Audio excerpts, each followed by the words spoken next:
in this video, I want to go over the last 4 months of our partnership with our client who is in the remodeling space. So we've been working with them for 4 months, and they've consistently generated over 4,000% return on investment just through Facebook ads alone. Every dollar they put in, they get $40 back. I think the biggest advantage that remodeling company has is their ticket price. So they only have to sell 1 to 2 jobs in order to have a really decent return. Whereas our lower ticket clients in the windows and door space need to really focus on volume. So I could easily and comfortably say that if we were spending 3 or 4 times the amount, this client would most definitely be generating $1 million or so every single quarter strictly from Facebook ads.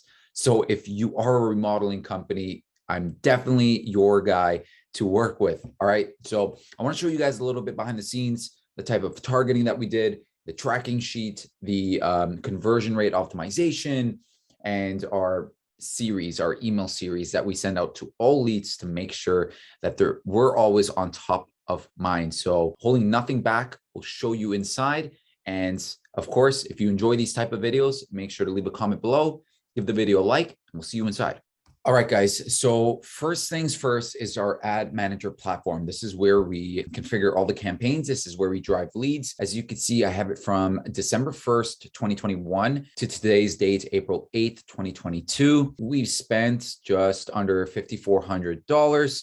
The total amount of leads, you will be able to see it in our tracking sheet in just a second. But we've created a lot of campaigns, and I kind of want to talk about what happened in the beginning that went quite wrong, actually. So we are very, very particular with the type of offers that we like to run for our clients. And when we started, the clients suggested that we had an offer for, it was more of an upsell approach. So if you were to change your countertops, then you would get free flooring. We had 3 of those. So the first problem with something like that, where it's if you buy this, then you get this addition, is that if people are not looking for that addition, then you're going to have less leads because it has less traction and will have less eyeballs, and therefore you'll make less money. When we create our offers, we like to keep it broadened. And then the whole point of the landing page is to exhaust the crappy, unqualified leads by asking for necessary information like notes, their email, their phone number, and their name to make sure that they're actually qualified. And then they're hit with a series of emails.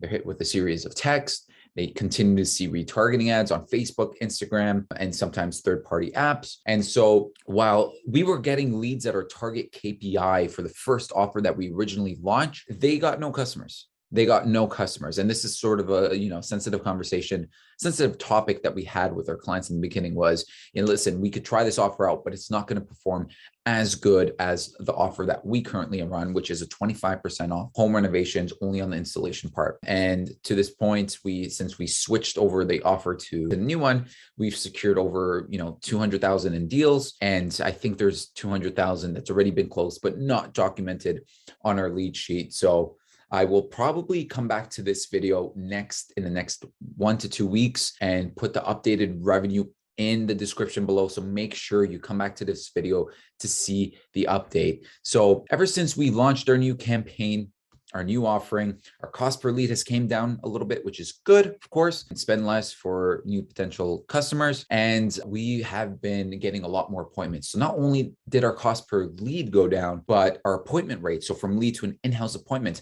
has significantly increased, which means more potential for business. And that's definitely a sign that we're targeting the right people.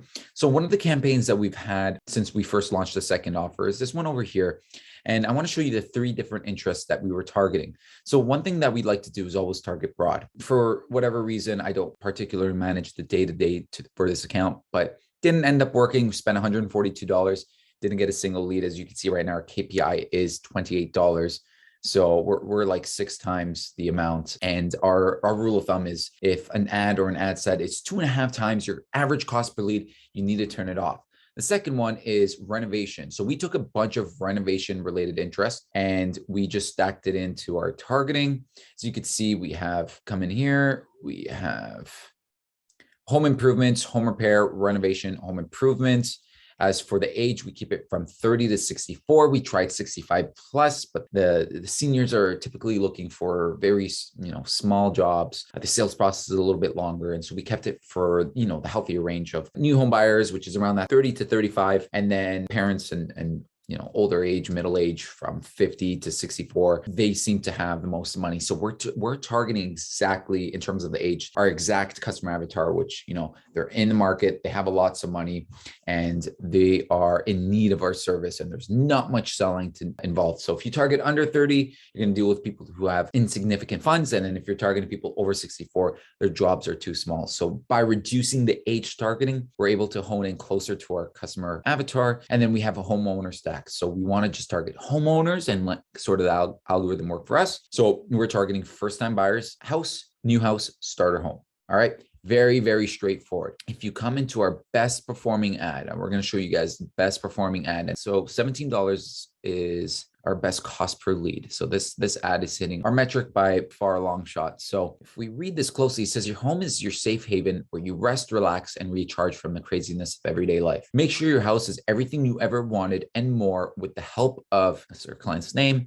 then we put up to 25% off your next renovation, free design services, collect bonus air mile points, 0% financing for up to 12 months.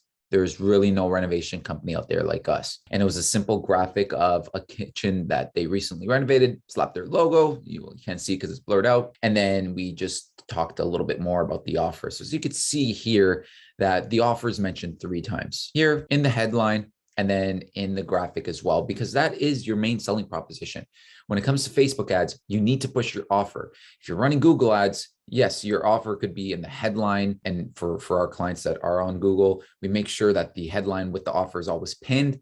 But for Facebook, your offer is what will make or break your campaign. So make sure your offer is attractive and it's prominent everywhere. Okay. Some people might glance to your headline only, or some people may glance directly to the creative. Some people may read the primary text and then just click the call to action. So you want to make sure you're capturing all customer segments. So we'll come into here and I can't move more to the left. As you know, if you watch any of my videos, that's where customer information is, and we cannot show that area. So we have 187 leads, $230,000 in collected revenue. We spent $5,348 for return on investment of 4,300%. I mean, some people really aim for the 300% part and they're happy, but we've added 4,000% to their net ROI, which is absolutely ridiculous. And they only have 2 documented leads. They actually closed 2 more and they have tons in the pipeline. So if I come to the notes section, if you come down here, yes, there's a lot of left voicemails, and that's problematic with Facebook ads. And sometimes it's really out of reach. Like you can't do much about it. You could ask more questions, make sure you're calling leads right away.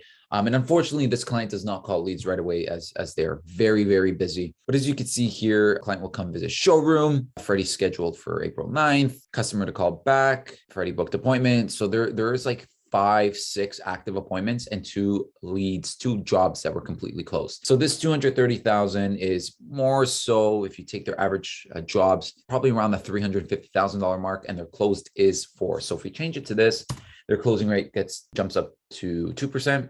Value per closed deal is 57,000, and the return on investments, if you take 57, add 2 more of those, we'll put it to 330. The more realistic metric here is this. So it'd be 6,100% ROI. Like I mentioned before, I will come back to the description of this video and update it when they've gave us their updated metrics and statuses of their leads next week. So these are incredible.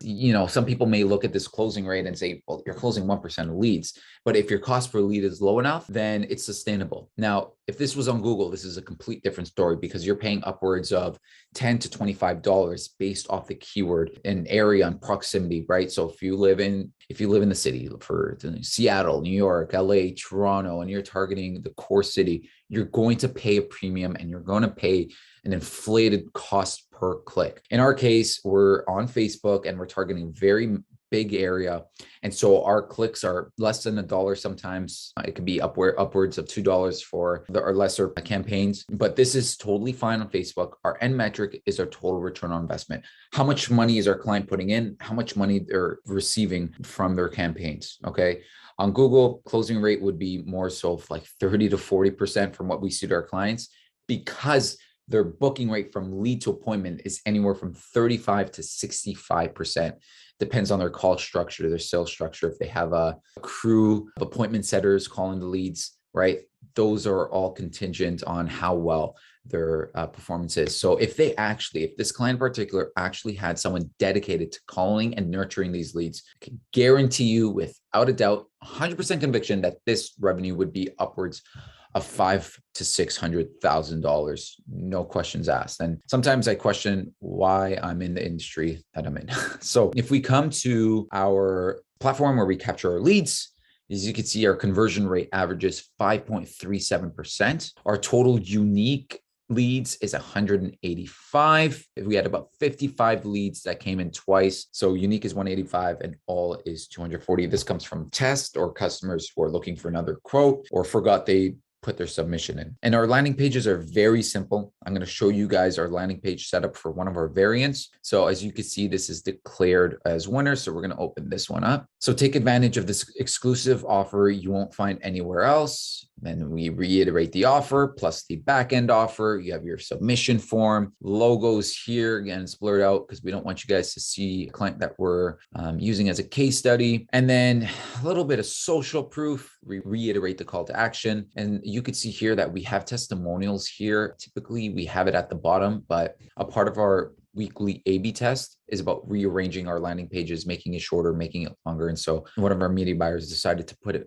higher up into the funnel, some before and after pictures, and then a little bit of a pitch, and then frequently asked questions. I've had these discussions with my team many times. It's like, why isn't there that one funnel that just converts 20% all the time? And it's simply impossible. Every market responds differently. And this is the importance of A/B testing and then coming into your metrics every week and seeing how you could further optimize that conversion rate. Okay. Once we capture the leads here, we send them through an email sequence.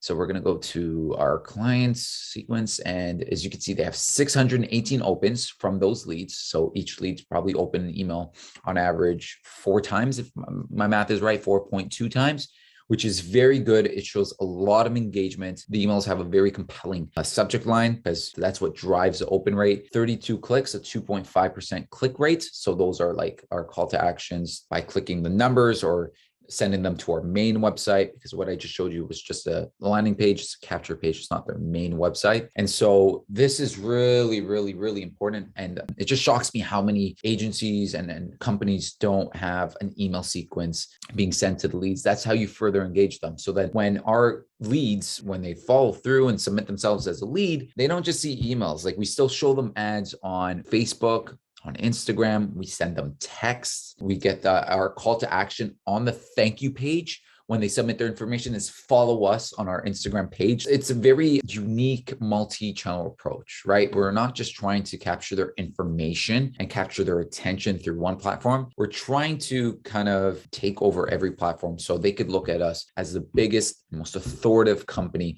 in the market. And once, over time, time decay is important for something like this because it's not, someone follows you on an Instagram after they submit themselves as a lead and they start to be raving fans and start referring you. It's all about time decay. So over time, this will make you more money because more people follow you, more people share your stuff, people see you through text, people have recognized you by your phone calls. So it's really important that you come in with a multi-channel approach with your leads. So you could use one avenue of traffic. You don't have to use Facebook and Google, but if you're just using Facebook, make sure you're nurturing those leads through a multi-channel approach. And this is what makes marketing very profitable, right?